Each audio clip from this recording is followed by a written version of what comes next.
Ahí ya les estoy compartiendo pantalla. Bueno, en este día pues vamos a hablar acerca de lo que sería programación funcional con Elixir, que es el lenguaje de programación pues que actualmente está tomando pues mucha fuerza o mucha relevancia en proyectos pues que requieren, por ejemplo, un alto número de TPS, cuando se requiere que sean sistemas fáciles de escalar o fáciles en cuanto a funcionalidades o en cuanto a cómo podríamos llamarlo, como también requisitos no funcionales, como tolerancia a fallos y demás. Y pues la idea es contarles un poco sobre lo que he podido conocer y aprender trabajando pues en un proyecto en la parte de gestión del fraude de Bancolombia. Entonces, esta es la agenda que vamos a manejar el día de hoy. Primero vamos a hablar un poco sobre lo que es la programación funcional, luego vamos a hablar sobre Elixir como tal y el ecosistema pues en el cual se encuentra. Enseguida hablaríamos sobre una sintaxis básica y los conceptos fundamentales que deberíamos conocer si estamos recién iniciando en este lenguaje de programación. Vamos a ver en cuarto lugar las funciones de orden superior y la recursión, cómo toma bastante relevancia este último tema en la programación funcional con Elixir. Luego vamos a ver algunos ejemplos de lo que es concurrencia con Elixir y pasaremos a un ejemplo práctico. Entonces vamos iniciando con lo que sería la introducción a la programación funcional. Podríamos decir que la programación funcional es un estilo, ¿sí?, de programación o es un paradigma, como también se le conoce. Podríamos tener distintos enfoques a la hora de programar, pero si optamos por la programación funcional, ¿qué vamos a encontrarnos? Pues que todo se va a construir a partir de funciones como tal, ¿cierto? Como su nombre lo indica. Que vamos a tener en lugar de instrucciones, que es como lo que podemos estar acostumbrados o como aprendimos a programar, vamos en lugar de tener instrucciones, ahora tendremos expresiones. Y vamos a tener valores inmutables en lugar de las variables que hemos trabajado en otros tipos de paradigmas. También pues la programación en este estilo o en este paradigma se vuelve más declarativa y no tanto imperativa. Entonces vamos a ir entendiendo un poco más estos pasos con un ejemplo. Imaginémonos que queremos explicarle a alguien cuál es el proceso para preparar una taza de café, ¿cierto? Entonces, podríamos explicarlo, o la idea es que tratemos de explicarlo con los distintos enfoques. Vamos a mirar el enfoque imperativo, el enfoque orientado a objetos y el enfoque funcional. Entonces, si tomamos un enfoque imperativo, que es el que creo que todos aprendimos a utilizar y con el que todos aprendimos a programar, nos vamos a dar cuenta que es un tema de ejecutar y de decirle a la máquina, ¿cierto? O decirle nuestro código paso por paso qué es lo que hay que hacer. Entonces, si quisiéramos preparar una taza de café, lo primero que tendríamos que hacer, pues es paso uno, hierve el agua, ¿cierto? Segundo, coloca café en la taza. Tercero, vierte el agua caliente en la taza. Cuarto, revuelve el café. Y quinto, pues ya podrías tomar el café porque ya estaría preparado, ¿sí? Este es el enfoque imperativo, que es directo y es fácil de entender. Son los 5 pasos. Si los ejecutas, pues obtienes el resultado. Sin embargo, cuando ya lo miramos a nivel de código, no nos permite una reutilización de manera tan sencilla, ¿sí? Cada vez que alguien quisiera preparar una taza de café, tiene que ejecutar los mismos 5 pasos desde cero, cualquier persona, ¿listo? Em, Ahora miremos el enfoque orientado a objetos. Ese comportamiento que vimos en el enfoque imperativo acá pues lo tendríamos encapsulado dentro de un objeto, según lo que nos dice este paradigma, ¿cierto?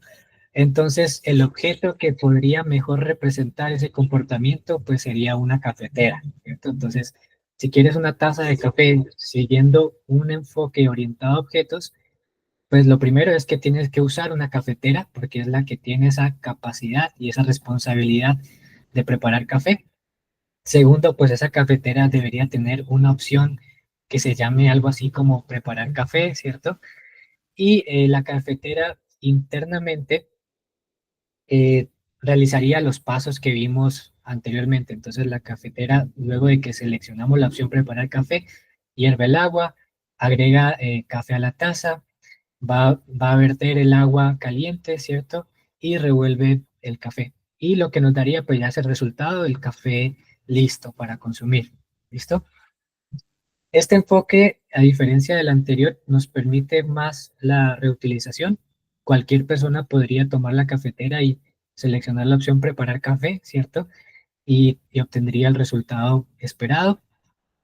Es más estructurado este enfoque, pero no es tan flexible si quieres cambiar un proceso, ¿sí? Si quieres cambiar el proceso y ahora agregarle un paso adicional a estos, por ejemplo, agregar leche, tendrías que entrar a modificar la cafetera, modificar su lógica, ¿sí? Y eso pues es un comportamiento que quizás no queremos o que podríamos mejorar en otro enfoque. Ahora miremos cómo sería esto en el enfoque funcional. Ahí deberíamos pensarlo más como que ya no es una cafetera, ya no es una persona preparando el café, sino que vendría siendo como una fábrica, como una línea de producción que prepara en cantidades enormes café, ¿sí? Entonces, cada una de las acciones que veíamos en los anteriores enfoques, acá pues vendrían a ser funciones, ¿sí? Y podríamos tener como la lista de todas las funciones que hay que hacer, de todas las acciones que hay que aplicar para poder tener una taza de café. ¿Listo? Entonces, pues el primer paso sería definir toda esa lista de acciones que queríamos ejecutar, hervir agua, poner café, verter agua y revolver. Luego lo que tendríamos que hacer pues es aplicar todas esas funciones en el orden pues que deseamos y listo. Al final pues si las aplicamos en el orden correcto nos producirá el resultado esperado que sería pues el café listo. Entonces en lugar de decirle a una cafetera haz café, ¿sí? Encadenamos las funciones como si fueran pasos en una fábrica, lo que les decía, ¿cierto? Y cada función toma algo y lo transforma para el siguiente paso. En este caso, no habría un estado mutable, porque en la programación funcional cada eh, función lo que hace es tomar un valor, una entrada y transformarla en otra, sin modificar la entrada original. Eso es el principio como de inmutabilidad que vamos a encontrar en la programación funcional.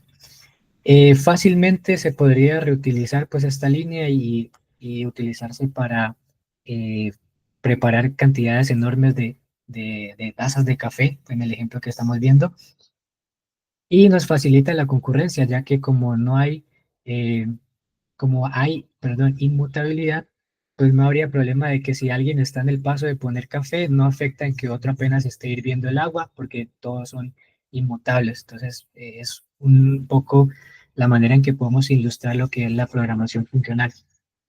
Entonces, en el enfoque imperativo, podríamos decir que es bueno para explicaciones sencillas, para pasos sencillos, ¿sí?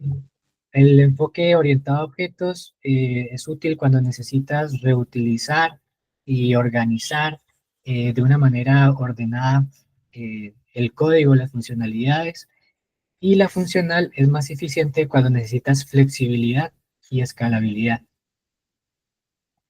Bueno, esto que vimos en cuanto a ejemplos, pues ahora lo podemos ver aquí como una tabla comparativa, en donde tendríamos lo que sería pues el enfoque de cada uno, ¿no? Mientras la programación imperativa se centra en cómo hacer algo paso por paso, la programación orientada a objeto lo mira desde el punto de vista de los objetos y cómo ellos interactúan entre sí.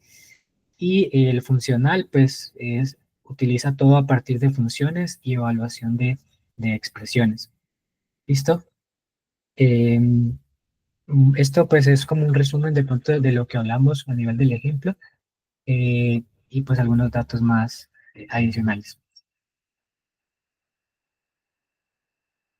¿Cuáles serían los beneficios de la programación funcional o por qué podríamos optar por programación funcional? Porque podemos tener un código más predecible y fácil de probar. ¿Esto por qué? Porque al ser las cosas inmutables, vamos a evitar efectos secundarios que podría pasar en otros paradigmas. No sé si les ha pasado a veces que cuando hacíamos algo en Java, ¿cierto? Y resultaba que el objeto se nos modificó por allá porque eso de que se pasa por referencia y no se pasa por valor, entonces como que teníamos comportamientos no esperados. Acá como las cosas son inmutables, pues no nos pasaría ese tipo de situaciones. Entonces el código se vuelve más fácil de entender y de razonar hasta cierto punto. Eh, También podemos lograr un mayor paralelismo y concurrencia, igual por la inmutabilidad, se pueden tener muchas cosas corriendo al mismo tiempo y un proceso no podría afectar a otro porque están totalmente aislados y son inmutables, sus estados y demás. También podríamos tener una disminución de errores por el mismo tema de que todo eso que se viene a presentar por la mutabilidad de las cosas, acá pues no estaría presente, lo cual nos facilita también la depuración. También nos permite hacer una reutilización y modularidad más fácil, porque las cosas pueden combinarse y reutilizarse, eh, ya que lo único que harían las funciones serían tomar una entrada y transformarla en otra y podemos jugar con esas funciones como si fueran rompecabezas y armar lo que queramos pues desarrollar, ¿cierto? También pues eh, un beneficio también sería la mantenibilidad y la escalabilidad porque la lógica estaría separada en funciones pequeñas y reutilizables. Ahora vamos a hablar sobre Elixir ya como tal. Acabamos de ver a nivel general lo que sería la programación funcional y ahora vamos a hablar de Elixir. Elixir fue creado en el año 2011 por un brasileño, José Valim, que ustedes pueden ver ahí en pantalla. Em, Su enfoque siempre fue ese, ¿no? Pensar en aplicaciones escalables, productivas y distribuidas. Elixir está basado en Erlang, ¿sí? Un lenguaje que también fue concebido con esa misma premisa de trabajar en sistemas distribuidos, sistemas escalables, altamente concurrentes. Y pues por este tipo de características, este lenguaje ha tomado tanta importancia en, en lo que vemos aquí en sistemas distribuidos, en mensajería, en Internet de las Cosas y en finanzas. ¿Cuál es la filosofía de Elixir? La filosofía la podríamos resumir en esta frase en inglés que dice let it crash, o sea, déjalo que falle, ¿sí? Porque en teoría está diseñado para que seamos tolerantes a fallos. Con este lenguaje podríamos hacer las cosas tolerantes a fallos por medio de un sistema un enfoque que utiliza Elixir son los supervisores, que vamos a ver más adelante un ejemplo acerca de eso. Entonces, cuando un supervisor detecta que uno de sus procesos hijos está crashado, tuvo un error, pues él mismo lo levanta, ¿sí? Entonces disminuye el tiempo de afectación de la solución o de inactividad y pues garantiza un sistema más estable, ¿listo?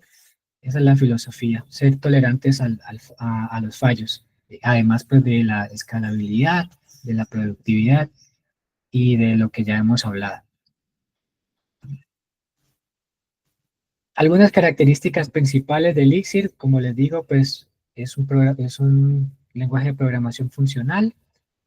Eh, También soporta y permite trabajar lo que es concurrencia y sistemas distribuidos por el tema de que está basado en Erlang.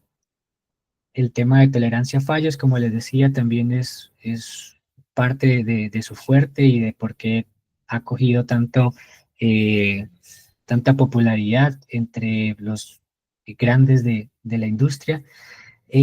También soporta algo que es la metaprogramación, lo cual nos permite, en resumidas cuentas, generar código en tiempo de compilación, lo cual puede llegar a ser una herramienta pues, muy interesante de aprovechar. Y pues también Elixir cuenta con un ecosistema sólido. Se tiene pues un buen gestor de dependencias, como lo son Mix y como es Hex para eh, dependencias y gestionar como tal los proyectos. Y hay un framework muy potente y muy popular en Elixir que es Phoenix, el cual pues puede ser una alternativa, como dice ahí en pantalla, para competir con frameworks muy populares de otros lenguajes de programación, como lo son Rails o como es Django. Miremos un poco o hablemos un poco sobre la máquina virtual de Erlang.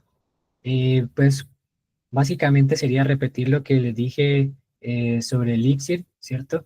Eh, Como les decía, Erlang fue pensado y fue desarrollado para aplicaciones altamente concurrentes, distribuidas y tolerantes al fallo. Algunas de sus características de cómo logra esto es pues porque tiene procesos livianos, los cuales consumen muy poca memoria y porque los procesos también están aislados entre ellos, no se pueden afectar por la inmutabilidad que ya les decía, porque cuenta con mensajería asincrónica y también soporta lo que es el multinúcleo para, pues, eh, ex- ex- ¿cómo se llama eso? Explotar más las capacidades, pues, del servidor donde está ejecutándose. Ahí pues vemos algunos ejemplos por esta filosofía y por todas estas características, pues Elixir y Erlang han sido adoptados por grandes exponentes en la industria del software como los WhatsApp, Discord y Ericsson. En cuanto a pues, control de dependencias y gestor de paquetes, tenemos a Mix, que vendría siendo como el Maven o el Gradle de Java que quizás conocemos. Nos permite crear los proyectos, gestionar las dependencias, compilar el código. Y Hex nos permite instalar bibliotecas, descargar pues todo lo que necesitemos incluir en nuestro proyecto, que vendría siendo como el Maven Central que quizás conocemos de Java. Bueno, y después de esta introducción, vamos a hablar ya un poco, a entrar a mirar cómo se es el código con Elixir. Entonces vamos a ver la sintaxis básica y los conceptos fundamentales. Para eso me voy a pasar acá a esta otra pestaña donde podemos mirar, iniciar por los tipos de datos. ¿Listo? Pues empezamos con lo que ya conocemos. Tenemos tipos de datos enteros. No hay nada diferente a otros lenguajes. Por ahí quise recalcar que hay una notación especial que nos permite mejorar la legibilidad de los números, pues sin afectar el valor. Aquí estamos escribiendo 5000 con un guión bajo para poder como identificar fácilmente cuántos ceros hay, pero el valor pues sigue siendo el mismo, no se afecta. Tenemos también los tipos de datos flotantes, tenemos los booleanos, el true y el false, normal. Y tenemos por acá los átomos. Los átomos vienen a ser un tipo de dato especial en el cual es una constante que su valor es un mismo nombre. ¿Listo? Entonces, aquí puse algunos de los átomos más comunes que podríamos encontrar en el estándar de desarrollo con Elixir. El átomo OK, que es muy usado para retornar, ¿cierto? Como el exitoso cuando una operación finalizó. el error para indicar que algo pasó en la ejecución y que no se terminó exitosamente. Y también tenemos podemos, pues, en teoría, generar átomos propios, ¿no? O sea, no es que sean reservados estos solamente átomos, sino que podemos crear cualquier átomo. ¿Con qué sintaxis? Con los dos puntos al inicio. Dos puntos al inicio y acá podemos definir pues lo que queramos y que sea el nombre y el valor de nuestro átomo. Seguimos viendo por acá los strings. En Elixir, pues lo más común es utilizar strings con comilla doble, que son pues los, los propiamente llamados string. Soportan saltos de línea. Mire que si yo escribo hola y le doy enter y termino de escribir hola mundo, para Elixir eso es como si yo hubiera escrito acá el contraslash n, el salto de línea, ¿cierto? Eh, También podemos utilizar lo que se llama interpolación de strings. Si yo por acá le pongo un texto, un string a una variable, ese texto lo puedo utilizar dentro de otro string con esta sintaxis. Y pues el resultado va a ser el string como concatenado, ¿cierto? Pero pues también puedo hacer la concatenación de strings con este operador, menor que y mayor que, y el resultado pues es el mismo, ¿sí?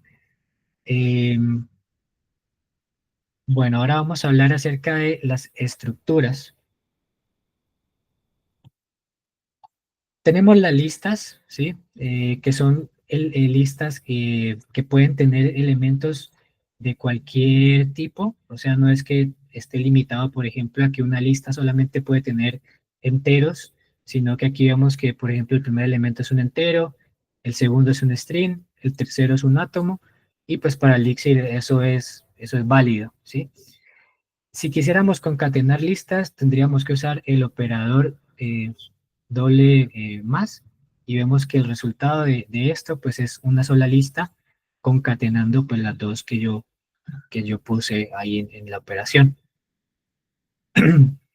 También vamos a encontrar unas funciones muy útiles para trabajar con listas que son head y tail. Estas nos van a permitir acceder a la cabeza de la lista y a la cola respectivamente. Entonces, ¿cuál sería la cabeza de esta lista que estamos aquí evaluando? Sería el 1, ¿cierto? Es el primer elemento de la lista. Y el tail, si lo ejecutamos acá, de esa misma lista, pues sería la lista que queda de los demás elementos. Esto pues es, como les digo, útil para trabajar con listas, sobre todo cuando hacemos cosas de recursividad. eh, Quizás, seguramente tenemos que trabajar con este tipo de funciones. Otra manera de obtener la cabeza y la cola de una lista es usando pattern matching, que ahora vamos a hablar un poco más acerca de esto, y el operador de tubería.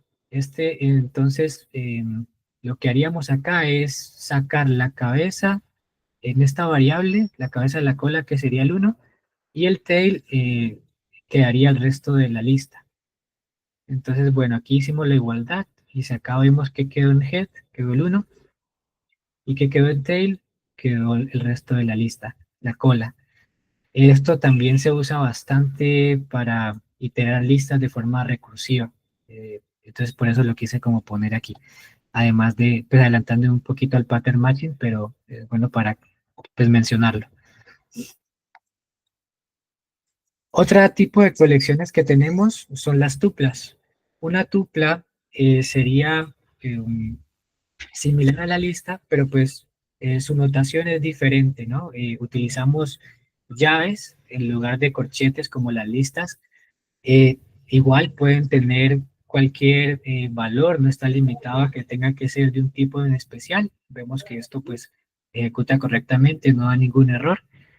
Eh, por lo general, lo que vamos a encontrar en el desarrollo con Elixir cuando trabajamos con tuplas es que se utilizan para retornar como los resultados de las operaciones. Entonces, una tupla muy común que podríamos encontrar es algo así, una tupla con el primer elemento diciendo un átomo de OK, y en el segundo elemento, podríamos tener aquí el resultado de la operación, o puede ser aquí incluso un valor o un string, como en este caso, lo que sea que haya resultado después de la operación. Y también, asimismo, las tuplas se pueden utilizar para retornar errores. Entonces, cuando algo sucedió, falló algo, podemos retornar una tupla con error al inicio y con una descripción de cuál fue el error que se ocurrió. Esto pues es ejemplo, ¿no? de lo que encontraríamos en tuplas, pero como les digo, las tuplas se pueden definir como se requiera. No es que estén limitadas a dos o tres elementos, pues pueden tener muchos más. Ahora vamos a hablar acerca de las estructuras de datos. Tenemos unas listas especiales que se llaman las keyword list.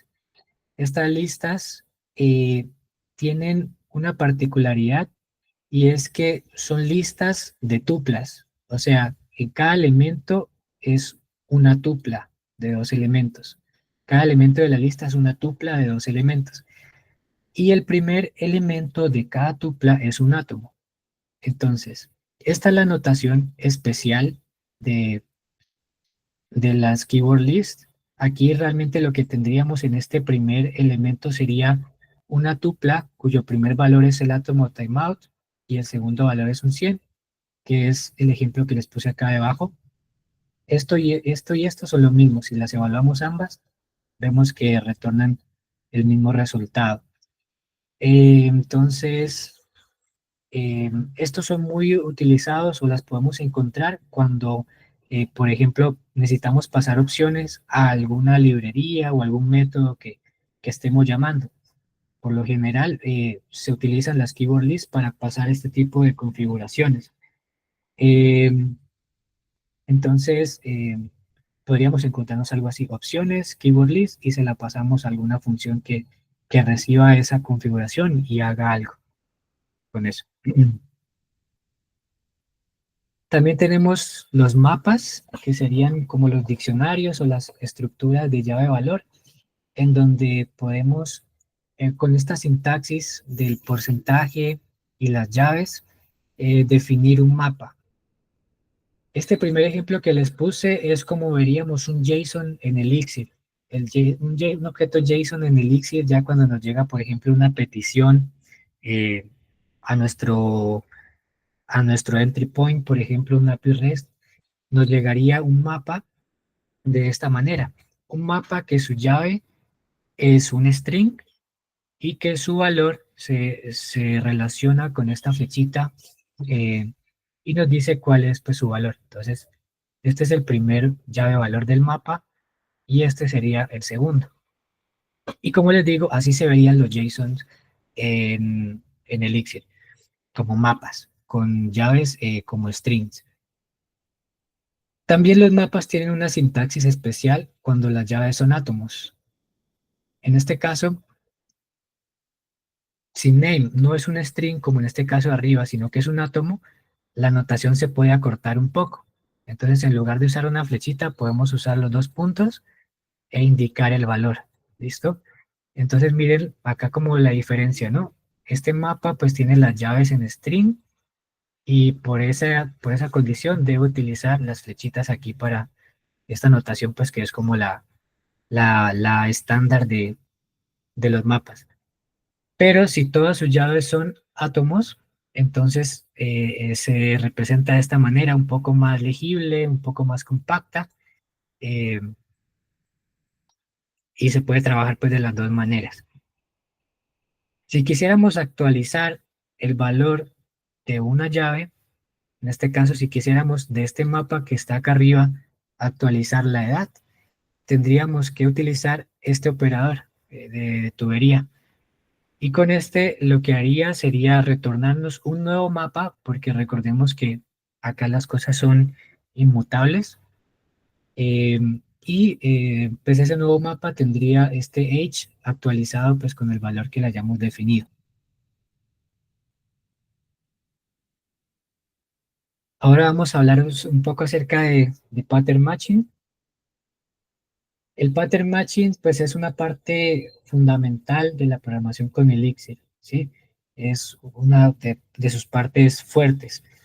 Y nos permite hacer un match de casi cualquier cosa con otra cosa, ¿cierto? Entonces, este x igual a 1, lo que podríamos decir en una programación imperativa, es que le estamos asignando a la variable x el valor de 1. Pero acá para el pattern matching, más que una asignación, es una igualdad. Entonces, cuando yo digo x igual a 1, el pattern matching lo que trata de hacer es decir, bueno, si acá a la derecha hay un 1 y acá hay un x que no tiene valor, esa x, para que se cumpla la igualdad, tiene que valer 1. Por eso la salida de esta igualdad es un 1, porque pues, se cumple en el pattern matching que lo de la izquierda es igual a lo de la derecha. Y por tanto, x debe valer 1. Sin embargo, pues esto también debe ser válido, ¿cierto? Si hacemos la igualdad con el 1 a la izquierda y la x a la derecha, porque el operador igual es el match operator, no es una asignación como tal, sino que es un operador de igualdad para hacer match. También podemos aplicar el pattern matching a listas. Entonces miren que si yo hago una lista de variables y lo igualo a una lista que sí tiene valores, el pattern matching me va a resolver y me va a decir, listo, entonces para que esto sea una igualdad, A tiene que valer 1, B tiene que valer 2 y C tiene que valer 3. Si evaluamos esto, efectivamente vemos que se imprime el valor de cada uno de estas variables y pues el pattern matching se encargó de asignarlas, de resolver esa igualdad. También se puede utilizar pattern matching en tuplas. Entonces miren que em, si igualamos dos tuplas que empiezan con OK en su primer elemento como un átomo y acá dejamos una variable, el pattern matching lo que haría es decir, listo, para que sea una igualdad, result debe valer operación exitosa. Entonces si evaluamos esto, vamos a ver que efectivamente result tiene ese valor. Eso es lo que está haciendo el pattern matching. Como les digo, este tipo de igualdades es muy comunes ya en el desarrollo con el Elixir y de pronto más adelante en el ejemplo que vamos a ver, pues se puede evidenciar. Traté como de dejar los ejemplos como muy similar a lo que hacemos realmente programando. También es posible ignorar los valores en el pattern matching, ¿sí? Entonces, por ejemplo, en esta igualdad, me interesa que haya una tupla en la igualdad en ambos lados, hay una tupla de dos elementos y que en el segundo pues venga un mensaje. O quiero sacar ese mensaje del segundo valor. No me interesa que venga en el primero. Entonces, si yo por acá eh, evalúo esta condición e imprimo lo que tiene la variable mensaje, vamos a ver que el pattern matching se ejecutó correctamente y me dio que ocurrió un error. Y este primer elemento se está ignorando. Aquí puede venir cualquier cosa que igual el pattern matching lo va a ignorar, ¿sí? Aquí puede venir un número y lo reevalúo y da, pues el mensaje sigue saliendo, no me da ningún error de match porque este valor se está ignorando. También podríamos tener pattern matching en funciones. Podríamos tener una función que haga match con sus parámetros y si hace match, retornaría esto y podríamos tener la misma función, pero esperando que haga match otro tipo de parámetros y tomar una acción diferente. En este caso, esta primera función de saludar, lo que haría sería esperar que le venga una tupla con OK en su primer elemento y que le venga un nombre, como un nombre variable. En ese caso, pues lo que haría sería ejecutar correctamente y saludar ese nombre que le pasemos. Entonces, por acá primero, pues vamos a ejecutar este para definir el módulo. Y si evaluamos este de acá, efectivamente, al pasarle una tupla con OK, lo que hizo match fue esta primera función y nos retornó el saludo. Si le pasamos ahora la tupla empezando con error, debería ser match esta de acá, y en ese caso pues vamos a ver que nos retorna efectivamente el resultado de esta función de acá. Entonces el pattern matching se estaría aplicando en esta parte de aquí, con lo que le pasemos a la función, y debería encontrar una función con la cual haga match, y esa es la que va a retornar su valor. Ahora vamos a hablar acerca de las estructuras de control. Tenemos el clásico if, que no es muy usado en este tipo de desarrollo, pero que cuando se requiere lo podríamos utilizar y está disponible para eso. Un ejemplo muy básico es pues comparar una condición.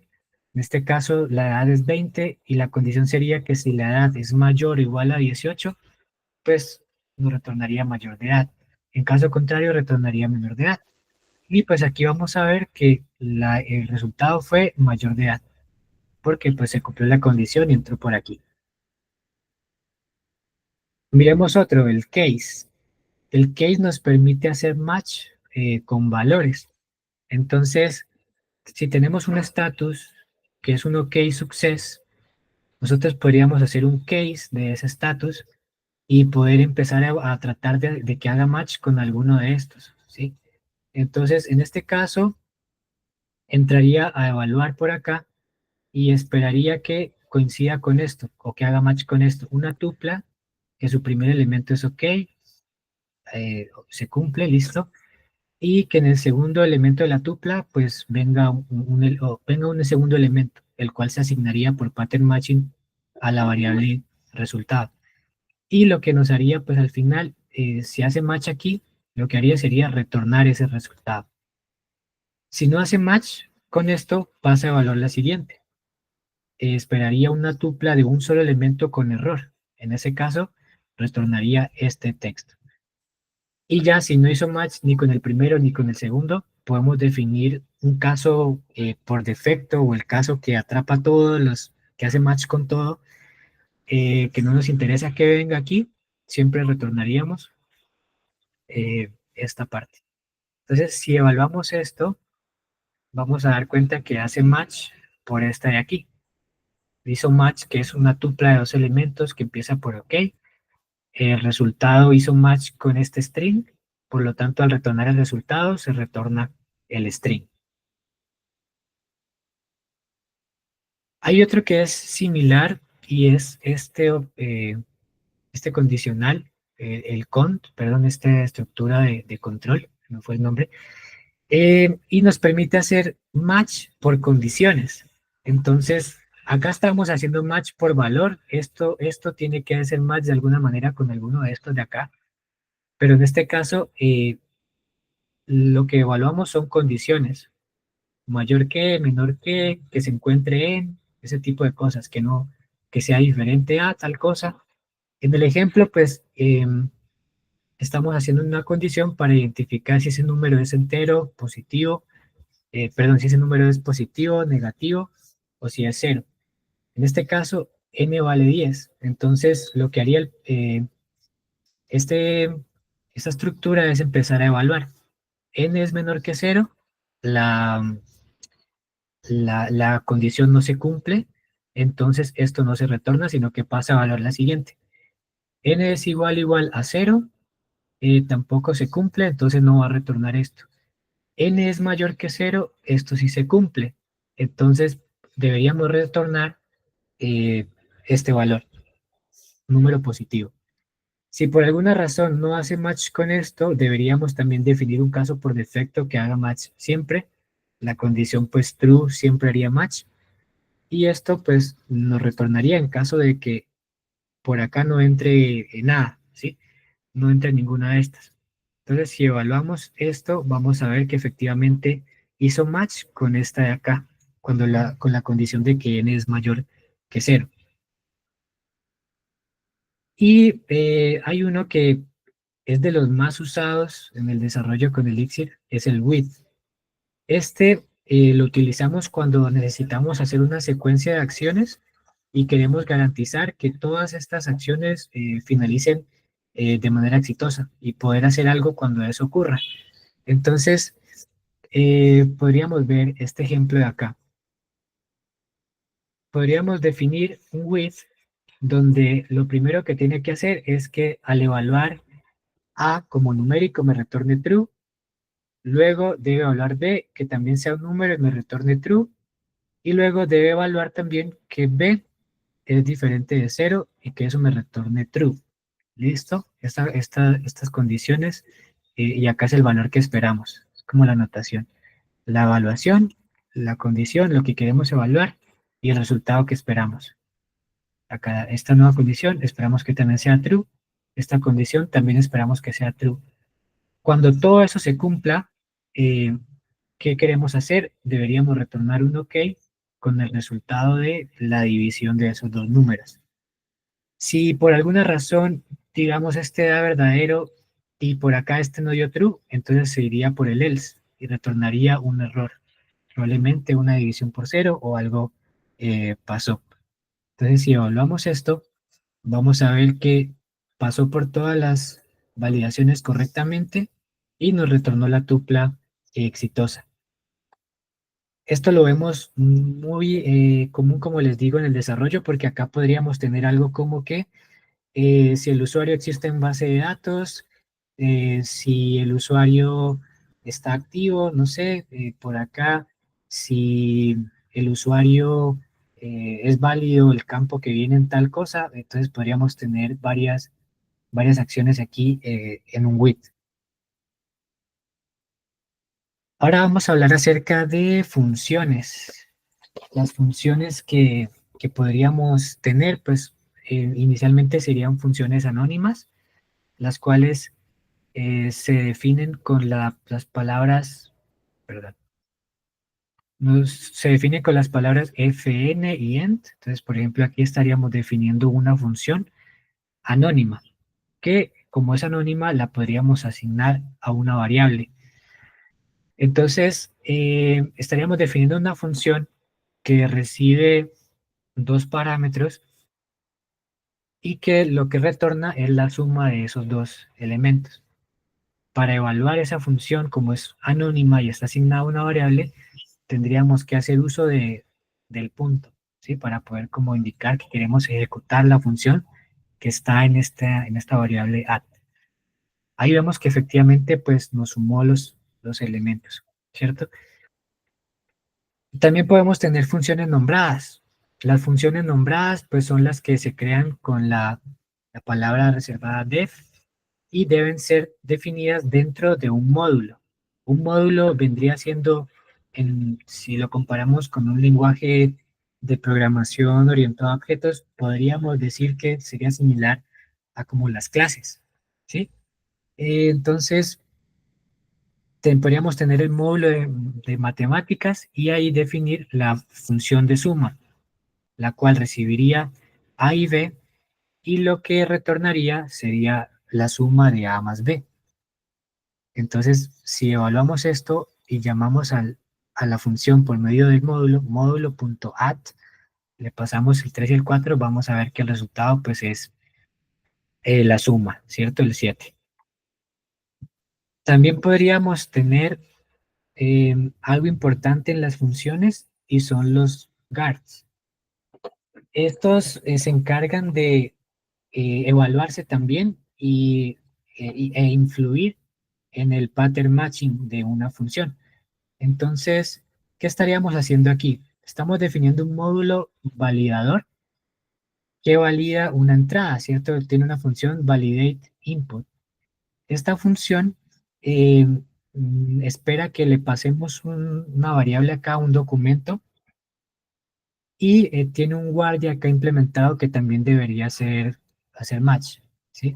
Espera que ese documento sea binario, o sea, que sea un string, así es como validamos que sea un string en Elixir, en esta parte de guards, y también espera que la longitud de ese documento sea mayor que 0. Entonces, para que haga match esta función, debería cumplirse todo esto. que venga aquí un documento, o sea, una variable, pues un valor, pero que además de eso sea string y que además de eso sea mayor que cero su longitud. Si no, no haría match. Ese es el guard pues, que le implementamos acá, esta partecita. Y en lo contrario, pues, definimos otra vez esta función que haga match con cualquier otra cosa. Este no tiene guards, entonces haría match con los demás casos y retornaríamos pues este valor. Entonces vamos a evaluar esto y pues nos damos cuenta que para el primer caso, como le pasamos un string válido con longitud mayor a cero, hizo match con este acá, cumplió todas estas condiciones y nos retornó válido, ¿sí? Esta siguiente valor le pasamos un string, o sea que sí hizo match por aquí, pero no cumplió con esta parte, que la longitud fuera mayor que cero. Por lo tanto, no hizo match completamente y eh, se, entonces hizo match con este de acá y nos respondió missing document value. Y para los otros casos, cuando pasamos algo que no es string, algo que no es, por ejemplo, nil, que sería como un nulo, sí, un documento o algo vacío, también pues nos retorna hace match con esta acá porque no logra cumplir todas las condiciones que especificamos para esta función. Ahora vamos a hablar acerca del pipe operator. Este operador se denota de la siguiente manera, y como podemos ver en pantalla, y nos permite realizar, lograr una mejor visibilidad. ¿Y cómo se logra esto? Es porque este operador toma el resultado de una expresión y lo pasa como primer argumento de otra expresión. Entonces, como acá trabajamos con funciones, es posible que lo que nos resulte de una función necesitemos pasarlo a otra función. En este caso, por ejemplo, lo que estaríamos tratando de hacer es a este string, primero quitarle los espacios por medio de esta función, y después de eso al resultado queremos convertirlo a mayúsculas. Entonces, si no usamos el pipe operator, vamos a dar cuenta que pues el resultado es correcto, pero la legibilidad se ve un poco afectada, ¿no? No es muy claro a mirar este código qué es lo que queremos hacer. Nos toca entrar a analizar, bueno, hay un app case, pero ese app case le estamos pasando lo que resulta del trim y eso está evaluando este string. Entonces se puede dificultar un poco. Con el pipe operator podemos mejorar la legibilidad y ver que el resultado va a ser el mismo. Entonces partimos del string, por medio del pipe operator se lo pasamos como primer argumento a esta función trim y el resultado a su vez con el pipe operator lo pasamos como primer argumento del app case. En este caso vemos que pues ambos retornan lo mismo, pero este tiene una mejor legibilidad. Entonces es muy común que veamos también este pipe operator cuando necesitamos hacer ese tipo de secuencias entre funciones y no afectemos pues la legibilidad. Ahora vamos a hablar acerca de las funciones como ciudadanos de primera clase. Entonces, aquí vuelvo a repetir el ejemplo que estaba arriba, y es que las funciones se pueden asignar a variables, como el caso que vimos de la función anónima. Cuando hablamos de que las funciones son ciudadanos de primera clase, nos referimos a que es un tipo de dato más, ¿sí? Entonces, así como yo a una variable le puedo asignar un entero, un booleano, vemos que también a una variable le podemos asignar una función, y es válido, ¿sí? Porque eh, son ciudadanos de primera clase. También, asimismo, como pasamos enteros, strings, como argumentos a las funciones, también podemos pasar funciones como argumentos. Entonces, en este caso, tenemos una calculadora que tiene una función encargada de operar dos elementos y lo que hace es recibir la función y aplicarla sobre esos dos elementos. Si la función que le pasáramos aquí fuese la multiplicar, como está acá en la línea 7, pues esta función debería retornarnos el valor de la multiplicación, ¿cierto? El resultado de la multiplicación. Entonces aquí lo que estamos viendo es que pudimos pasar una función como argumento a otra función. Eso también es lo que nos quiere decir de que son ciudadanos de primera clase. Incluso podemos retornar funciones, ¿sí? Y no nos va a dar error, porque es válido hacer esto en Elixir. Entonces, si tuviéramos por acá una fábrica de funciones de suma, entonces podríamos fabricar, en este caso, funciones que siempre sumen un número n que les pasemos. En este caso, si quisiéramos tener una función que siempre sume 10 al número que le pasemos, haríamos esto que está en la línea 7. Esto nos retorna una función que toma un número y le suma el n que recibe, ¿cierto? Entonces, en este caso, siempre le sumaría 10 al número que le pasemos. ¿Por qué? Porque retornamos una función aquí que siempre hace eso. Es como un ejemplo, pues, muy básico de cómo podemos retornar funciones y un caso, pues, de uso ahí sencillo. También podemos utilizar o encontraremos funciones de orden superior, que es el nombre que se le da a esas funciones que reciben esas funciones como argumentos, ¿cierto? Lo que estábamos hablando. Entonces, vamos a ver el ejemplo de dos, pero pues en realidad son muchas las que podemos encontrar. Tenemos la función map, que quizás estemos familiarizados, también vemos un map en Webflux, ¿cierto? Y en Java como tal. Entonces, esto lo que nos permite es tomar una lista, tomar una colección y aplicarles una función. Entonces, esta función de orden superior que es el map nos permite aplicar una función a todos los elementos de una lista. En este caso, a cada elemento lo que estaríamos haciendo es recibirlo, ¿cierto? Como parámetro y multiplicarlo por 2. Entonces, el resultado de esta evaluación sería una nueva lista donde cada elemento se ha multiplicado por 2.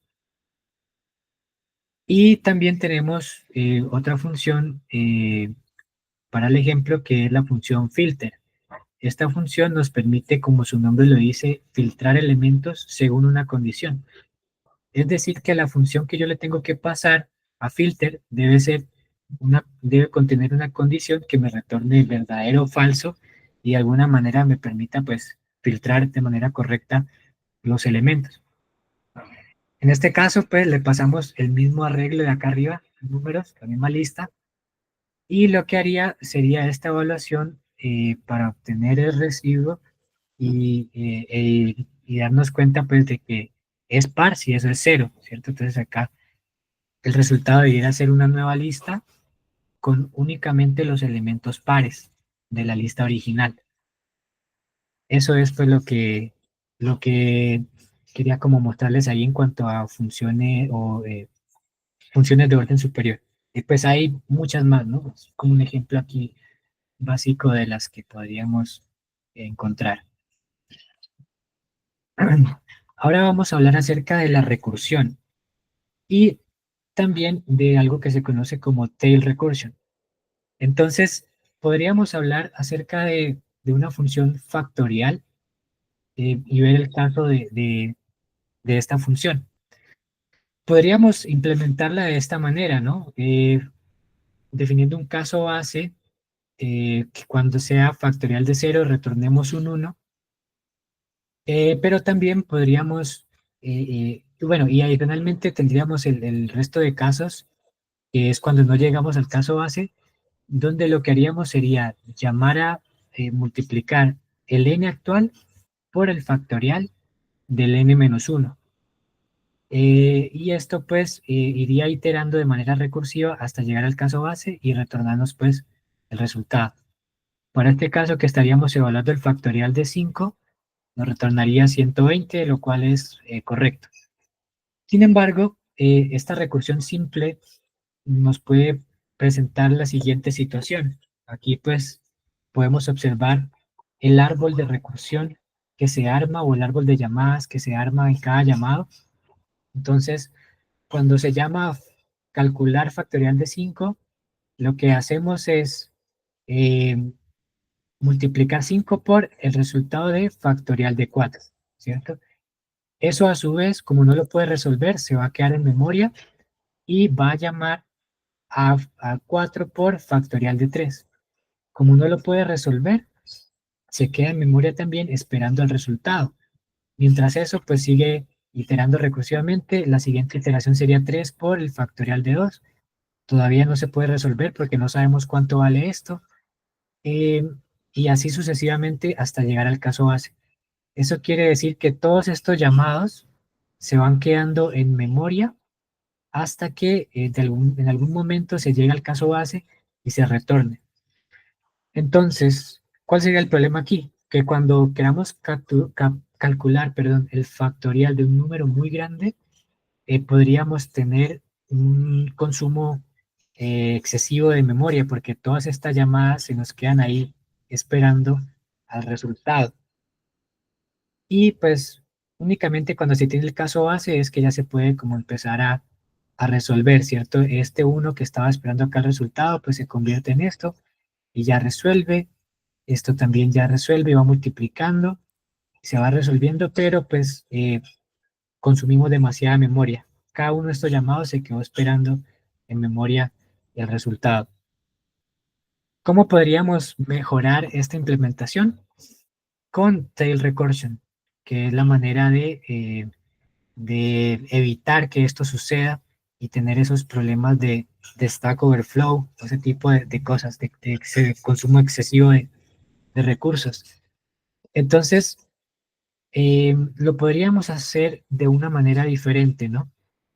Y es que definamos una función calcular que lo que haría sería ir pasando un acumulador en cada iteración. Entonces, cuando el n recién se empieza a calcular, el n es el n que llega, el acumulador va a valer 1, para que en la siguiente iteración pues se pueda ir multiplicando. Entonces ya definiríamos el caso base como el caso base de factorial de 0 con un acumulador que ya lo deberíamos recibir listo para retornar, ¿sí? Sin hacer nada más, deberíamos retornar este acumulador. Y en los casos de iteraciones antes del caso base, lo que se haría pues sería retornar eh, el factorial o calcular el factorial del n-1, pero de una vez vamos multiplicando el acumulador por el n actual. De esa manera estamos operando de una vez y si vemos aquí no se queda nada pendiente por resolver. A diferencia del anterior, acá se nos queda un n esperando a multiplicarse por el resultado de esto. Acá no se queda ningún n multiplicando, esperando multiplicar nada, sino que ya se está multiplicando en el llamado recursivo. Entonces, podríamos ver que el llamado ya el árbol de llamadas que se arma en este momento es distinto, ¿no? Cuando llamamos al calcular factorial de 5, cuando el n vale 5, el acumulador va valiendo 1 y llamamos esta siguiente iteración, el factorial de 4, el acumulador ya va en 5. En ese otro llamado, pues cuando n vale 4 y el acumulador viene en 5, lo que hacemos es llamar al factorial de 3 y multiplicamos este 4 por 5 y va un 20 acá.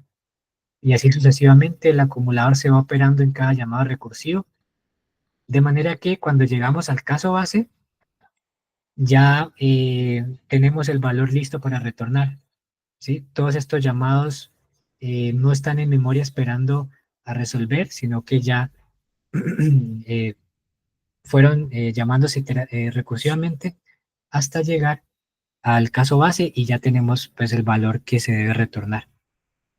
Eso es un poco como la invitación, ¿no? Que nos hacen en este tema de recursividad. Pensar que no dejemos cosas ahí que puedan estar en memoria esperando una respuesta, un resultado para poderse resolver, sino pensarlo de una manera, cómo podríamos ir pasando el estado actualmente o el cálculo, lo que estemos haciendo, eh, a la siguiente iteración. Bueno, ahora sí vamos a hablar un poco sobre lo que sería la concurrencia con Elixir, que como les mencionaba, pues es uno de los fuertes de este lenguaje, por lo que está pensado para aplicaciones altamente concurrentes. Entonces, hay una función que se llama spawn, la cual nos permite crear un proceso por separado y retornar, pues por defecto le retorna el ID de ese proceso donde se levantó. Entonces aquí vamos, en esta primera línea vamos a imprimir el ID del proceso actual y por acá vamos a iniciar otro proceso. Ese otro proceso debiera tener un ID diferente. Entonces si evaluamos acá, vemos que el ID principal es este 144 y el ID del proceso que ejecutó esta función por medio del spawn tiene este otro ID. Entonces es diferente. Y desde ese proceso se imprimió este mensaje. ¿Listo? Esa es la función. Nos permite crear un proceso aparte, totalmente independiente, ejecutar alguna tarea y tener ahí pues como la concurrencia, ¿no? En paralelo ejecutándose dos cosas. También podríamos tener la comunicación entre procesos por medio de send y receive. Entonces miremos este módulo que estamos definiendo acá. Tenemos un módulo que se llama proceso de ejemplo, el cual tiene una función iniciar. Cuando se llama esta función iniciar, lo que se hace es llamar en un proceso nuevo a la función escuchar. La función escuchar está definida acá abajo. ¿Qué hace esta función? Invoca esta palabra o este método reservado, esta función receive, y lo que hace es que cuando recibe un mensaje lo va a imprimir. Mensaje recibido, tal cosa, ¿sí? Y se queda en una llamada recursiva escuchando constantemente. Entonces, cuando este proceso arranque, que lo vamos a evaluar acá, si le damos iniciar, él se queda escuchando. En este momento él está escuchando, esperando que alguien le envíe un mensaje. Él está invocando constantemente este método receive.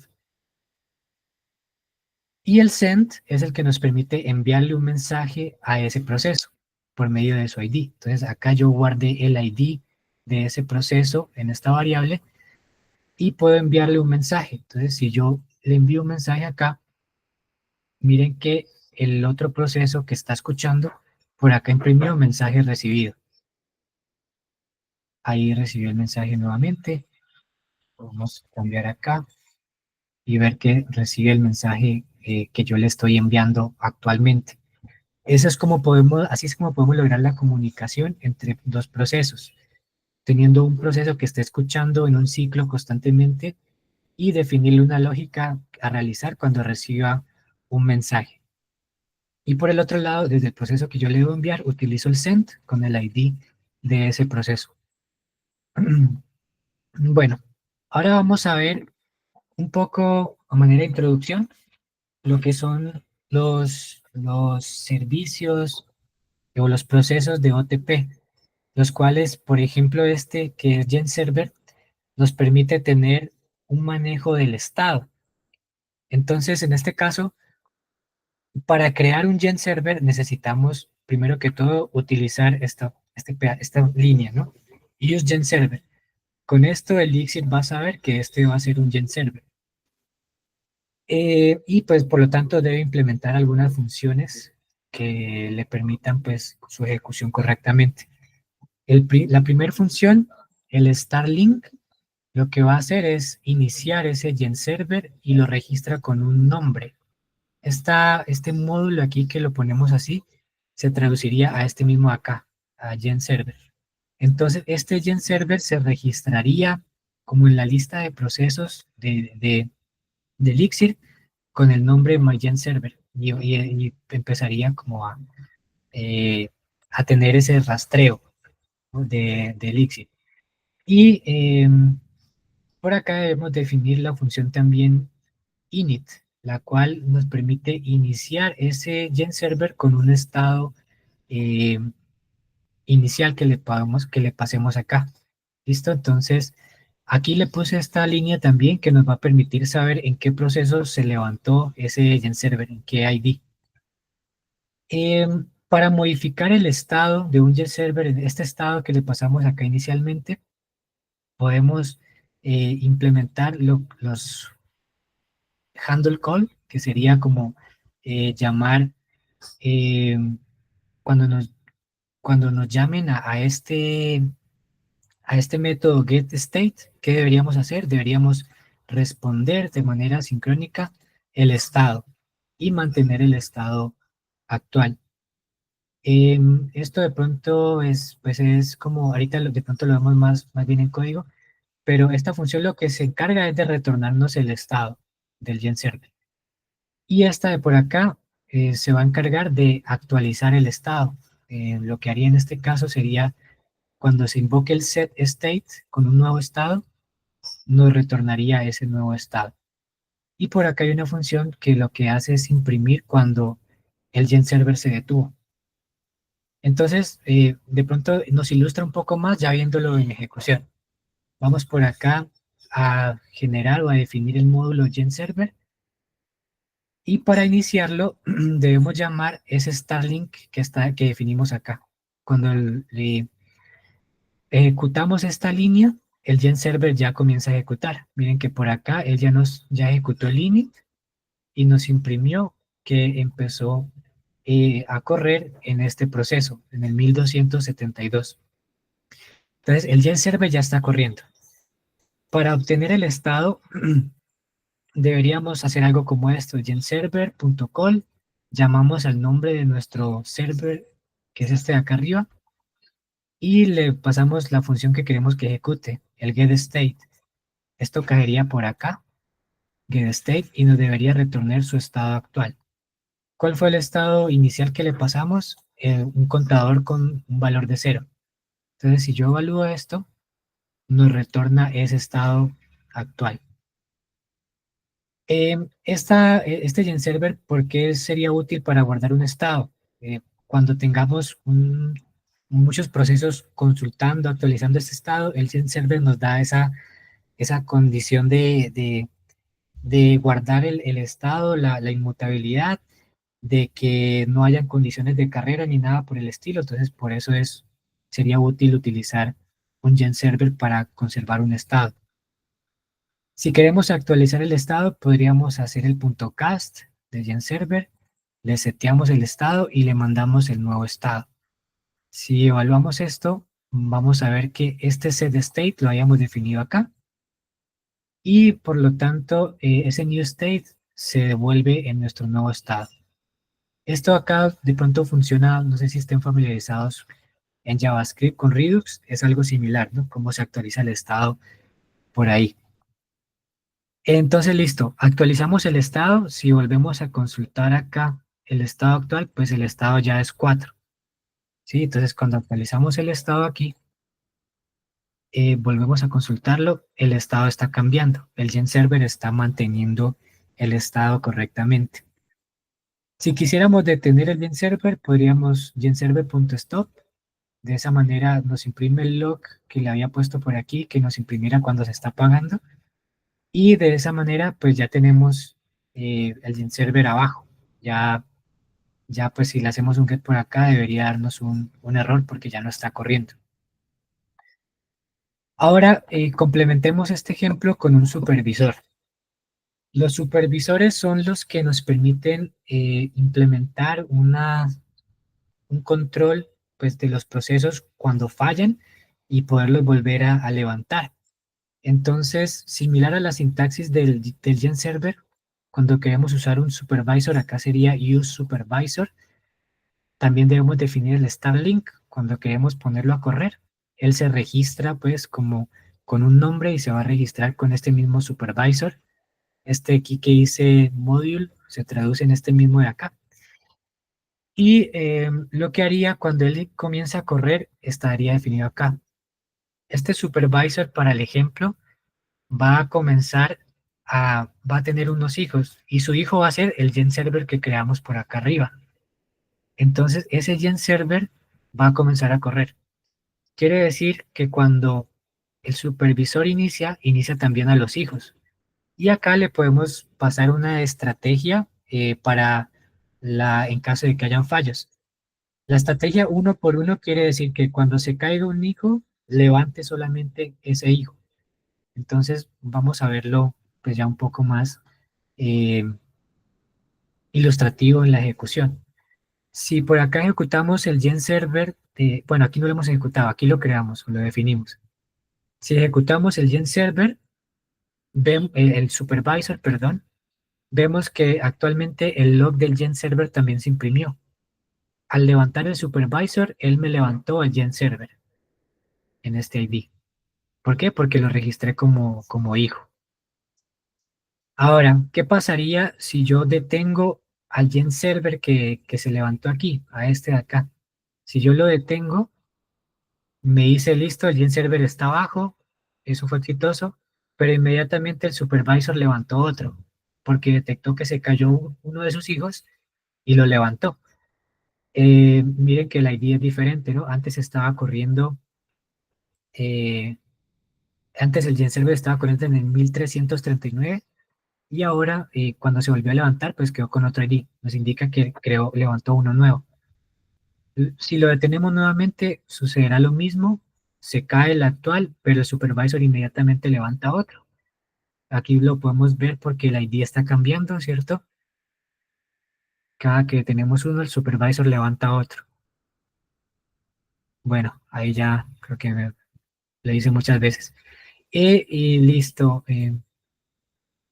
ahí ya sería como el ejemplo. Y si queremos detener el supervisor, pues ya con este comando de stop lo podríamos detener. Listo. Y acá ya tenemos el supervisor. Con esto, pues ya el Gen Server también se cae y caen todos pues, sus hijos. Eso es como un poco la introducción que quería hacer a Gen Server y a Supervisors. Y pues hay algunos otros más de estos elementos, como la aplicación, los agentes, que pues ya la invitación es a que puedan también seguirlo como explorando em, cuando quieran pues aprender más de este lenguaje. Muy bien, ahora lo que sigue en nuestra charla es hacer un ejemplo práctico de cómo sería un microservicio en Elixir o cómo pues lo hemos trabajado eh, en, en Bancolombia. Y para eso pues nos vamos a apoyar de un Structure Manager que se tiene, que pues lo que nos hace es, al igual como está el scaffold para Java, nos crea como código un poco más rápido, ¿no? La estructura inicial y demás. Entonces, se llama Elixir Structure Manager y cuando ya lo tenemos instalado podemos usar este comando en una carpeta donde queramos tener nuestro proyecto y deberíamos ponerle un nombre, ¿cierto? El ejemplo que vamos a hacer es un microservicio muy sencillo que nos va a evaluar una transacción, nos va a evaluar el riesgo de una transacción. Entonces, lo primero que queremos hacer o deberíamos hacer es crear la estructura base del proyecto. Entonces, con este comando nos crearía la estructura base y pues el tema aquí es que lo va a crear con Clean Architecture, ¿cierto? O cómo es el enfoque que se tiene de arquitectura limpia para, para Elixir. Entonces ahí esperemos a que finalice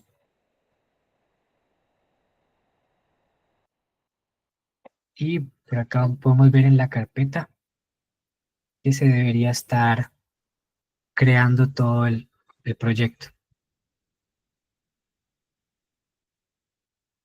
Por acá ya se está creando.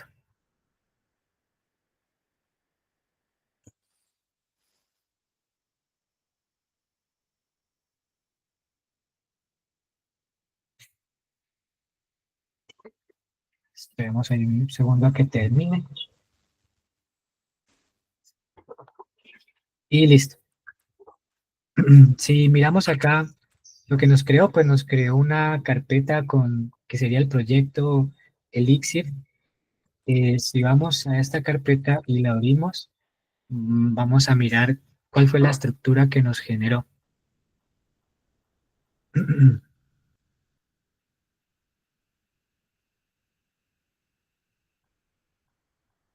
Bueno, ¿qué observamos acá? Que nos creó unas carpetas. Ah, bueno, y mientras explico acá, vamos a poner a compilar, porque esto se toma su tiempo compilando.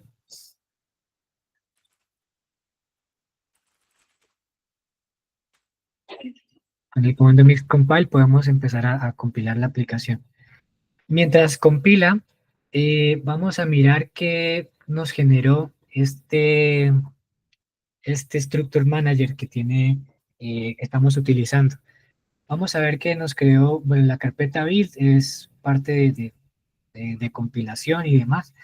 La carpeta config la creó acá. Esta carpeta es la que nos permite utilizar em, los diferentes variables de entorno según el ambiente en el que estemos ejecutando la aplicación. Entonces acá se utilizará esta lógica, lo que nos dice es que utilizará el archivo según el ambiente en el que estemos, sea desarrollo, producción o pruebas.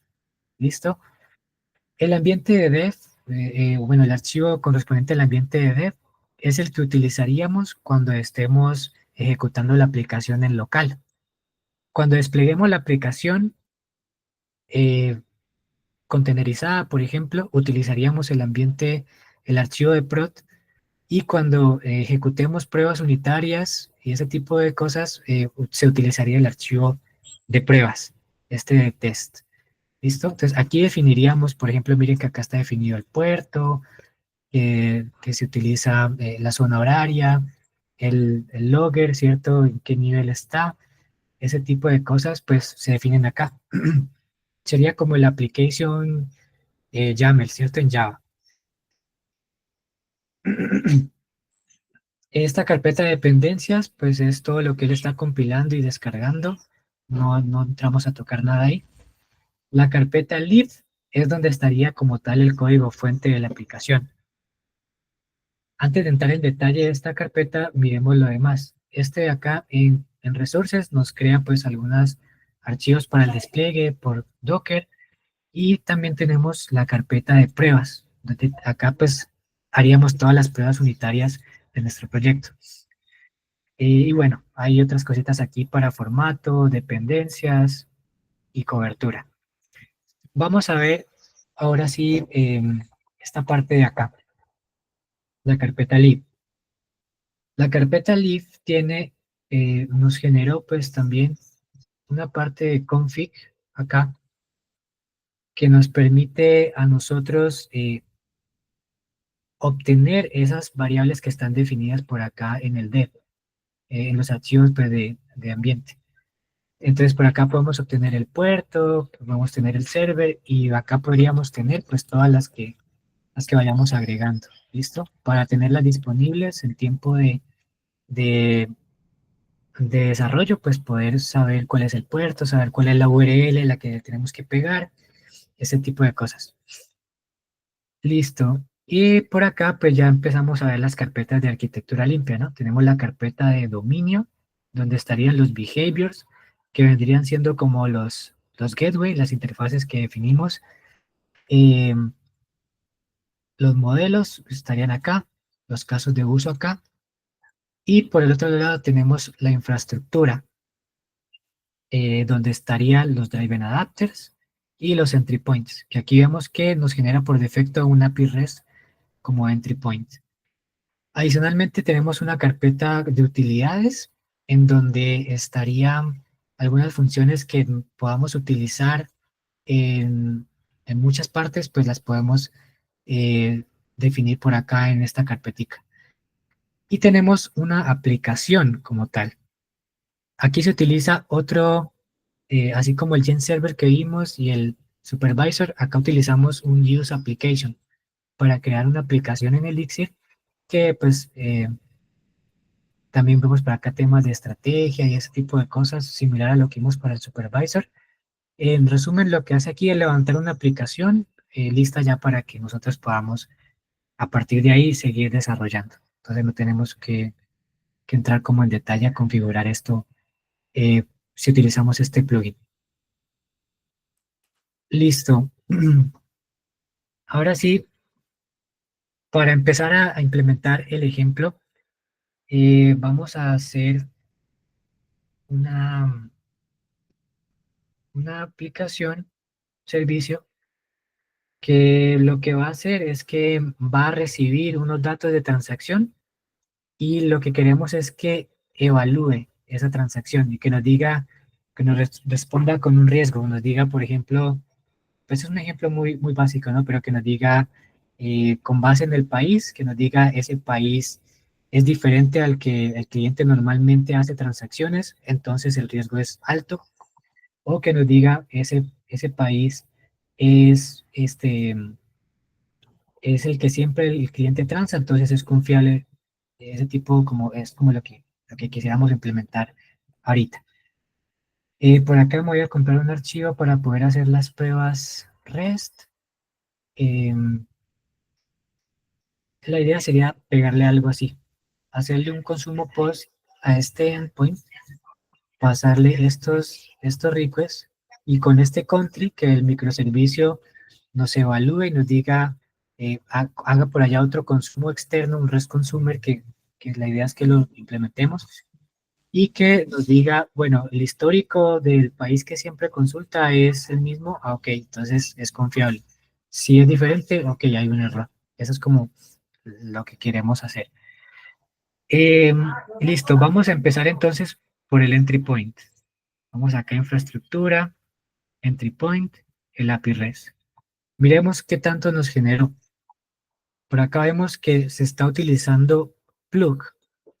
Cuando queremos trabajar en microservicios que no son, que no tienen front, sino que son solamente backend, en lugar de Phoenix podemos usar plug, que está pensado para pues tener eso, una, o poder tener un servidor atendiendo peticiones REST sin necesidad de tener pues también todo eso de front que no vamos a utilizar. ¿Listo?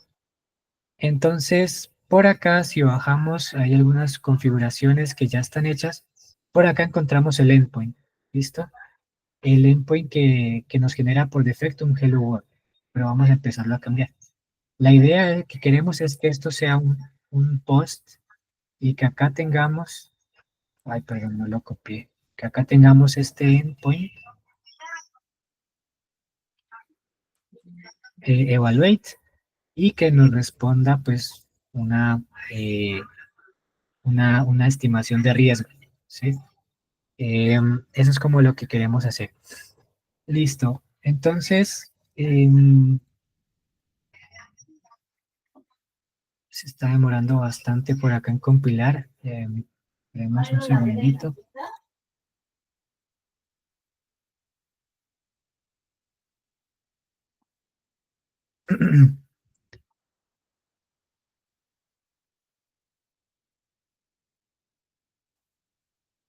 Aquí en teoría, pues podríamos levantar la aplicación y probar que al menos el endpoint ya nos esté respondiendo. ¿Listo? Em, y por ahora, pues voy a ir agregando una función que nos puede servir más adelante, como para el tema de manejo de errores.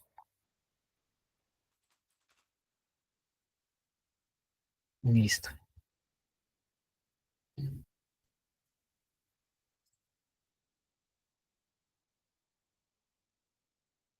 Bueno, pues quería ir haciendo los cambios y ejecutando y mostrándoles, pero como todavía sigue compilando, voy a comenzar a hacer los cambios y ya cuando pues termine, levantamos la aplicación y vamos viendo lo que hace.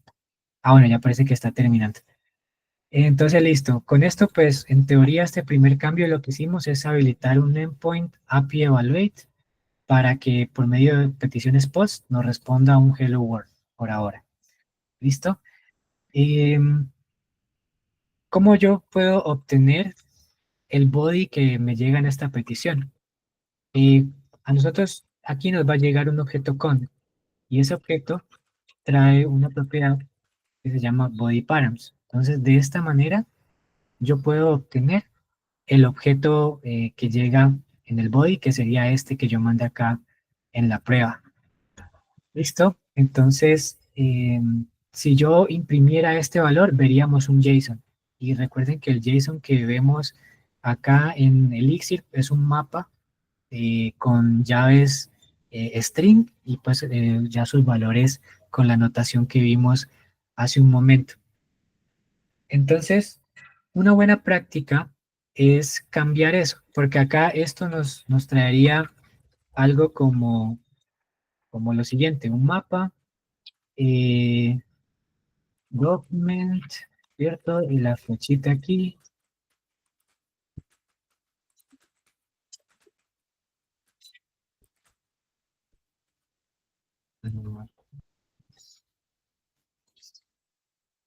No, no me quiere sacar el símbolo de la flechita. Pero bueno, nos traería un mapa así. Una buena práctica es poder convertir esto en un mapa donde sus llaves sean átomos. Entonces, de hecho, ya si miramos por acá, hay una función de utilidades que nos permitiría hacer esto. Entonces, yo podría convertir este objeto JSON en un mapa y lo podría hacer por medio de la función dataTypeUtils, por acá,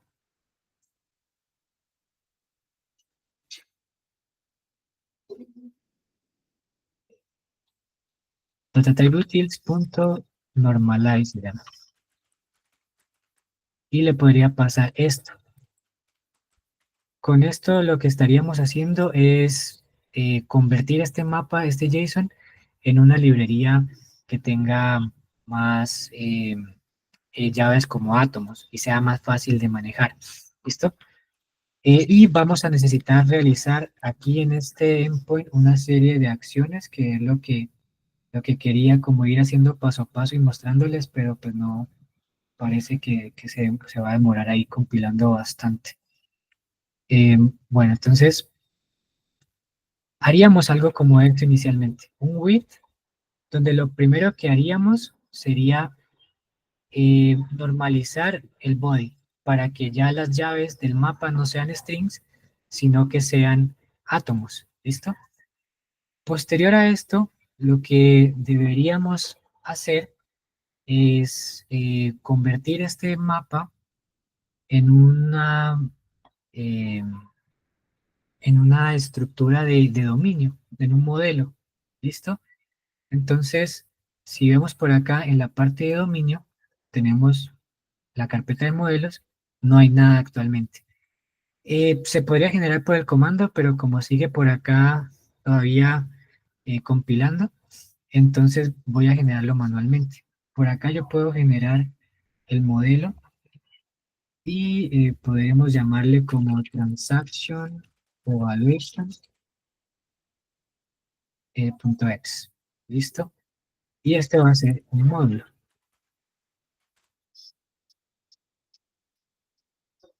Para ahorrarnos un poquito más de tiempo, voy a copiarme por acá el ejemplo que ya tenía preparado.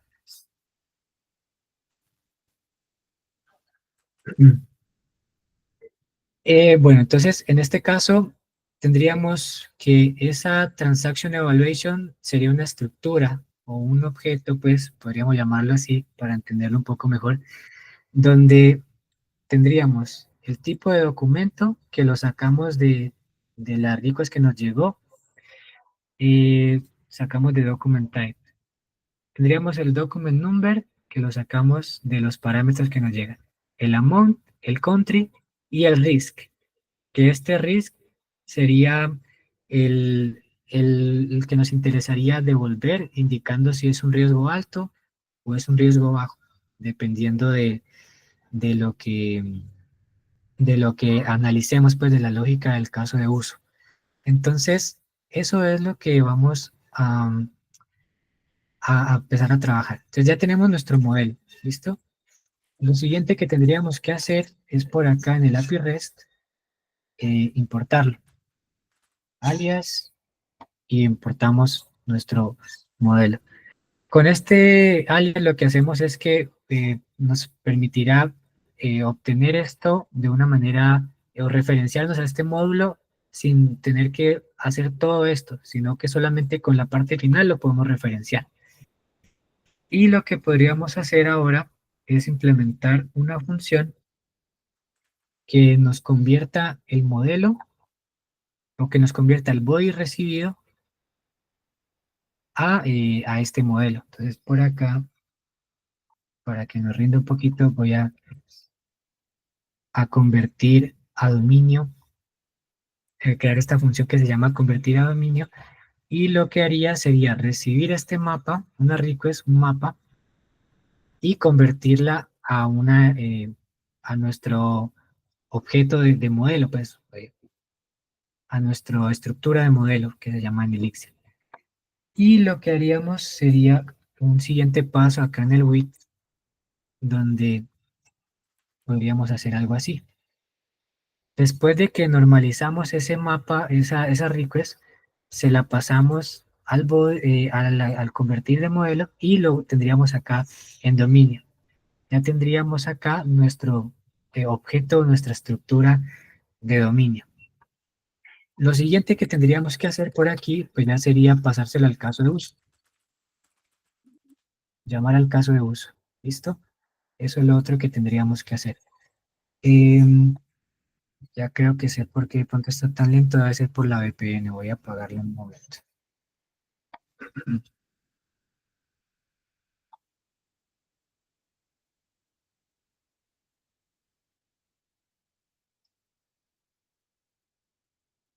Listo, entonces ahora lo que vamos a hacer es que vamos a crear un caso de uso. Ahí parece que ya está terminando, sí, parece que era la VPN lo que lo ponía lento.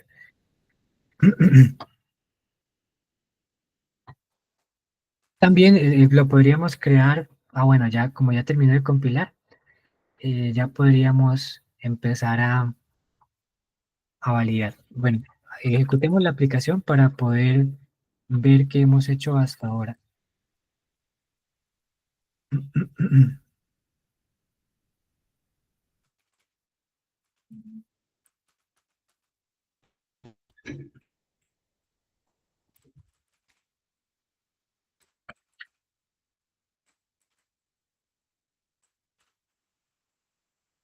Ahí se alcanza a ver, o sea, muy pequeñito. Que no me dejaba ver tan fácil así, tan grande. Bueno, entonces lo que haríamos en este caso, vamos a levantar la aplicación y vamos a ver qué está quedando en esta parte de dominio. ¿Listo? Por eso podemos usar un IO-inspect y imprimimos este objeto. Para levantar la aplicación podemos ejecutar el comando mixen, queremos ejecutar desarrollo y usamos ix-s mix. Con esto podemos levantar la aplicación. En teoría, si no hay ningún error, como ya compiló, debería levantar un poco más rápido.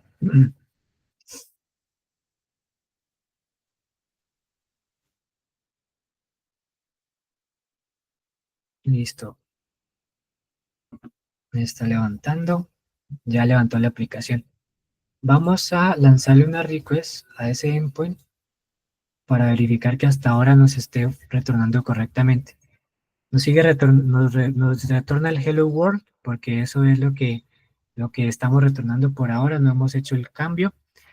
Y por acá vemos que lo que hemos hecho hasta ahora es que domain ya es un mapa o que tiene un tipado y es la estructura que definimos del modelo y tiene pues este campo de RIS en nulo que es el que debemos de poblar ahora con la, con la lógica que implementemos. Listo, hasta aquí pues es lo que hemos trabajado, no nos está dando errores. Ahora lo siguiente que deberíamos hacer, vamos a detener por acá la aplicación y vamos a,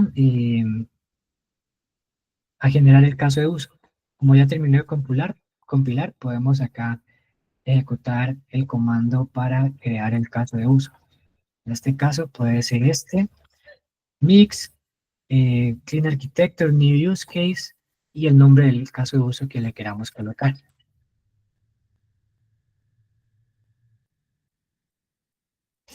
Listo, con esto ya nos debió crear por acá en la carpeta de caso de usos el caso de uso que queremos trabajar.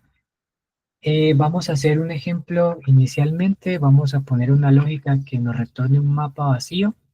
Entonces aquí recibiríamos la entidad, el modelo Transaction Evaluation y revolveríamos un resultado que por ahora es un mapa vacío.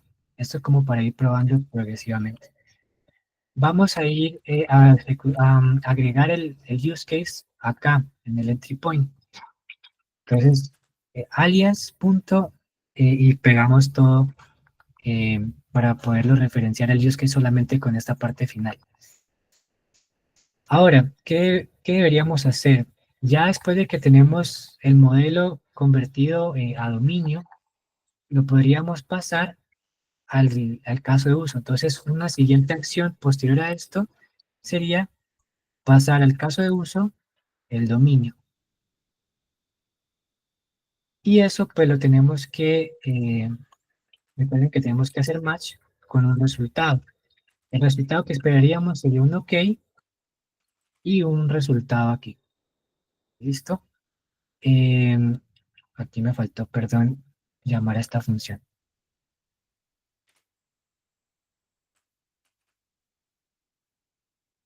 Listo. Y en ese caso, entonces ya este resultado lo podríamos retornar acá. Vamos a volver a levantar la aplicación y la respuesta que deberíamos ver ya no sería el Hello World que nos estaba dando, sino que sería el mapa vacío. Ah, bueno, ahí me falló porque no importé el modelo acá. Y vamos a importarlo.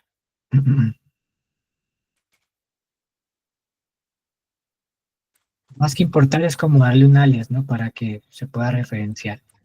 Si no, me tocaría aquí poner todo el nombre, este nombre extenso. Listo.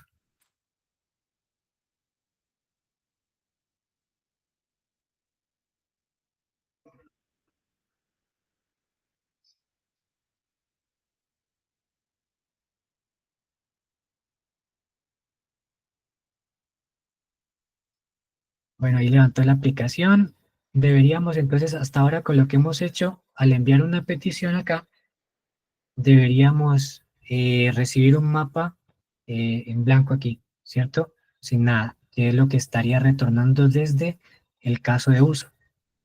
Entonces ya en teoría, nuestro endpoint en el API REST ya está bien, está normalizando el resultado, el body, perdón, lo convierte a dominio y se lo pasa al caso de uso. Esperaríamos que obtengamos un resultado y ese resultado pues es el que retornamos en la respuesta. Ahora ya podríamos empezar a trabajar en el caso de uso. Acá, ¿qué deberíamos de realizar? Deberíamos de tener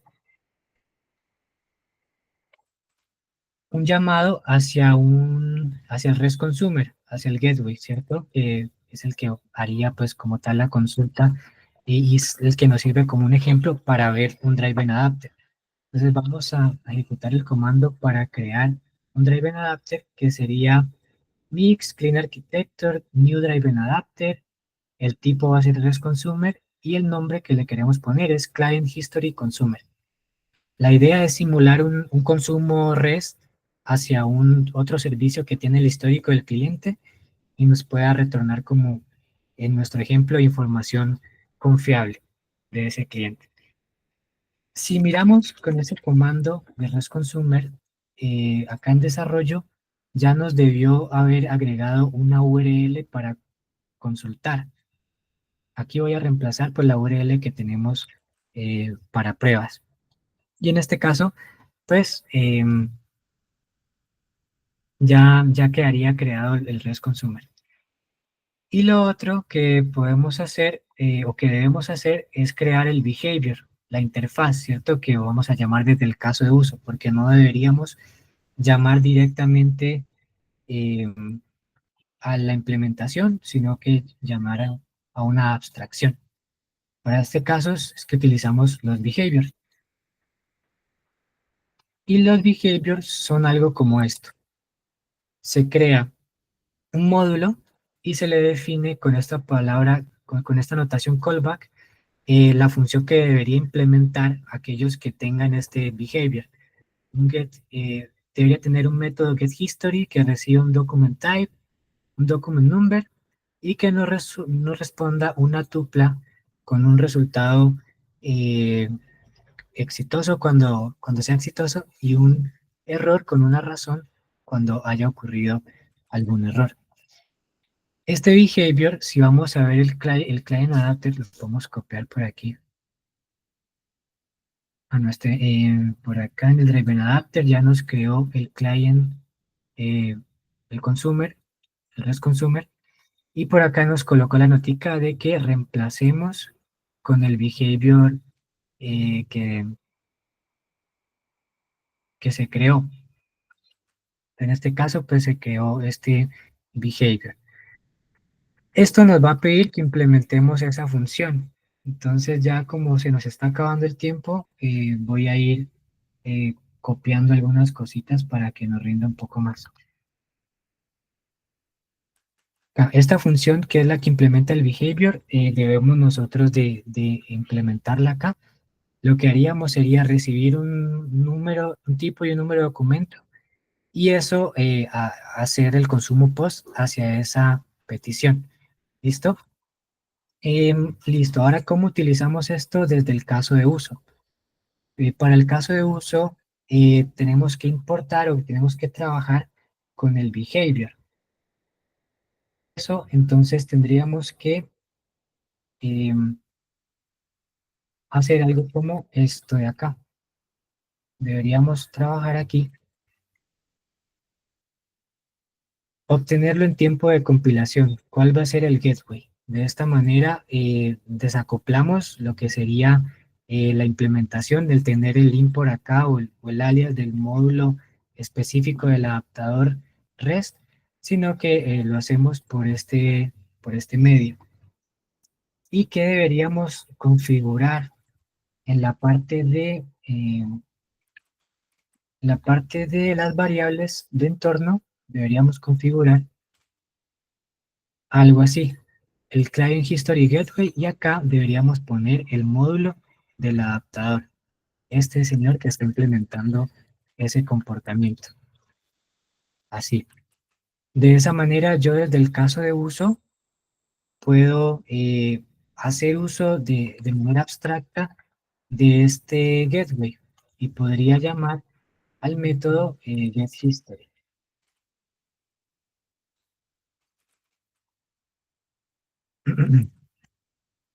GetHistory, algo así. El document type y el document number, ¿de dónde los saco? Los puedo sacar de la transacción que llega acá. Entonces, podríamos hacer algo como esto. La sacamos y luego eso lo usamos para enviar. Entonces, con esto estaríamos consultando el histórico del cliente. La idea es que comparemos esta respuesta con el país que viene en esta respuesta con el país que viene acá. Ahí pues por el tema de que se nos demoró la compilación, pues voy a reemplazar ya toda la lógica aquí en el caso de uso, y les voy mejor a explicar como lo que haría.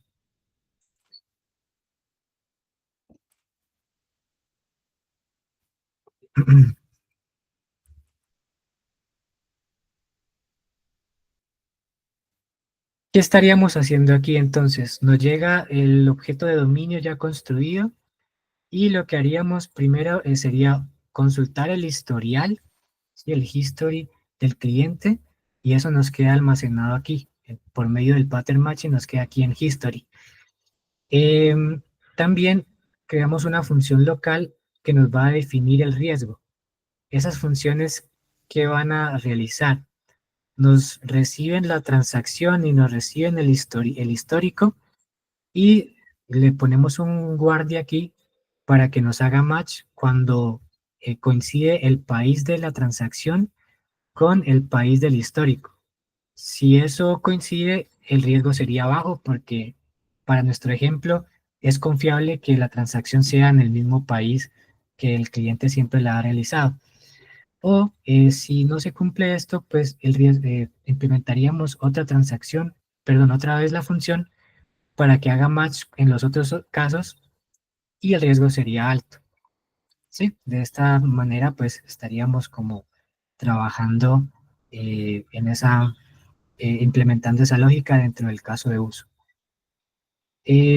Voy a intentar ejecutar la aplicación, espero que con todos estos copiar y pegar no nos lance ningún error y podamos ver cómo el resultado ya de la transacción.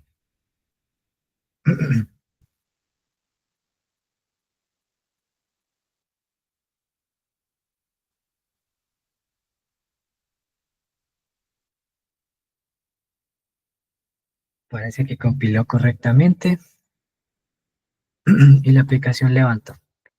Entonces vamos a enviarle una petición. Queremos evaluar esta transacción del país Colombia y le enviamos la request. Y en este caso, uy, nos lanzó un error. ¿Por qué?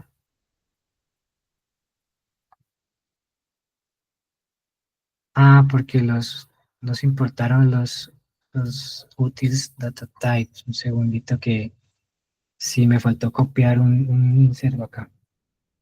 Un alias, perdón. Dentro del caso de uso.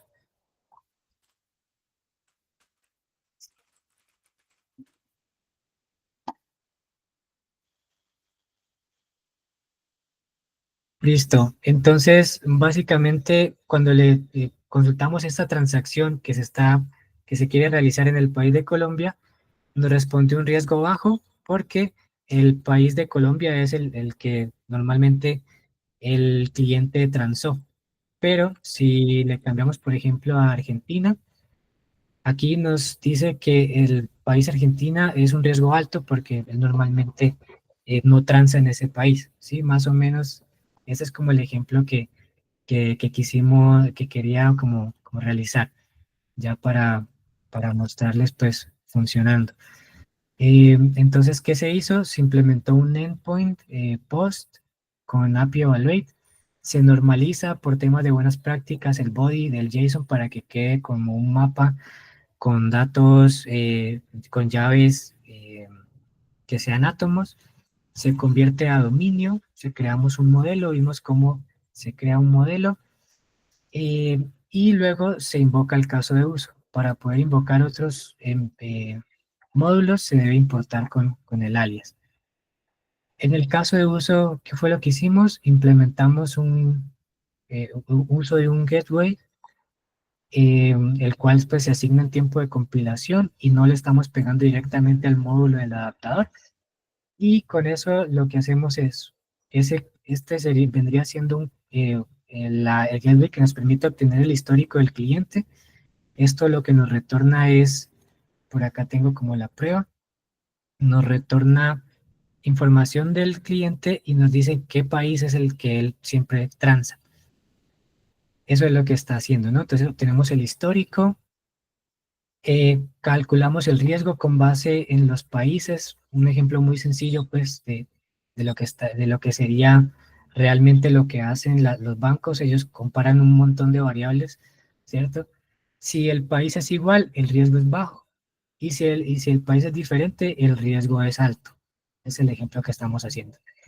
Y generamos un driven adapter que no lo vimos muy a detalle, pero lo que hace este driven adapter es implementar el behavior, el get history, y a su vez esto lo que hace es consumir una función aquí local que hace un consumo post a la URL que le definimos, al client history, que esa pues está definida por acá en las variables. No sé, pues si de pronto ahí alguien tenga alguna duda, algún comentario, pues ya para ir cerrando.